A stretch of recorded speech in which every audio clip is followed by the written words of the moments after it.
Hey guys, it's Pastor John here with Corumdale Church. Just want to take a moment to talk to you about our upcoming series in First Peter, as well as some plans that we have regarding prayer and fasting for our church. This Sunday, the 15th of September, we are starting our series through the book of First Peter, and that series is going to take us all the way into the holiday season through the end of November. One of the things that we are starting to do at Corumdale Church is we want to provide you with good resources. We want to put tools in your hands to help you grow and learn and develop in your knowledge as a disciple. And so we are starting to produce these things, which are booklets that are written and intended to go along with the sermon series. So every week we have the text listed in here. There's a brief summary of the text, an explanation of some things, and there's also some questions for you to work through. And so these questions are designed to either be gone through by using an individual. You may want to use this as a study guide for your family or for with friends or for your group, whatever it is. It's a tool we want to put into your hands to help you grow and develop as a disciple of Jesus Christ. The other thing that the elders are presenting to the church, we talked about this last Sunday at our church family potluck. The audio for that is online, but we are inviting the church, the elders are inviting the church to consider being part of a season of prayer and fasting. So let me talk about both of those. We'll talk about the fast first. We are asking you to consider fasting as a church body from the evening of Wednesday to the evening of Thursday every week through the end of November. So what that means is that Wednesday night you would eat your meal, and after that you wouldn't eat the rest of the evening. You would skip breakfast on Thursday morning. You would skip lunch on Thursday, and then you would have your dinner meal on Thursday evening. So essentially, we're talking about skipping two meals, and that gives us a 24-hour period of time. And what we're wanting to do is to use that time to fast and to leverage the disruption of our ordinary schedule. We want to use the absence of food. We want to use some of the hunger pains that we're going to experience.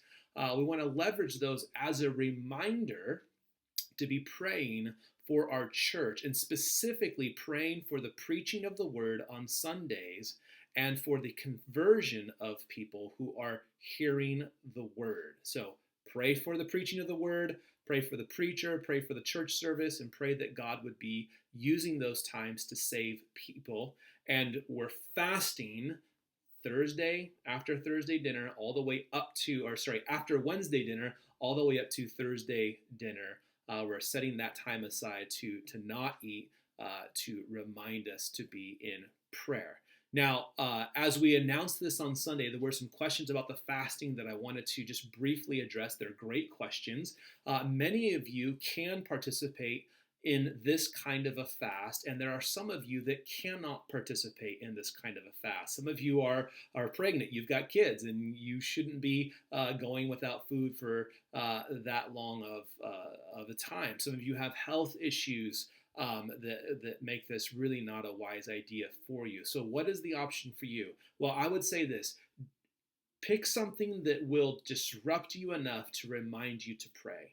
Remove something from your ordinary schedule, or put something into your ordinary schedule that will disrupt things enough to remind you to pray during this season. So you may choose to just have no media for 24 hours. You may choose to take something else out of your life. Whatever it is, pick something that will disrupt your life enough to be a good reminder for your prayer. Also, we had some parents ask, what about kids? Should we have kids fasting?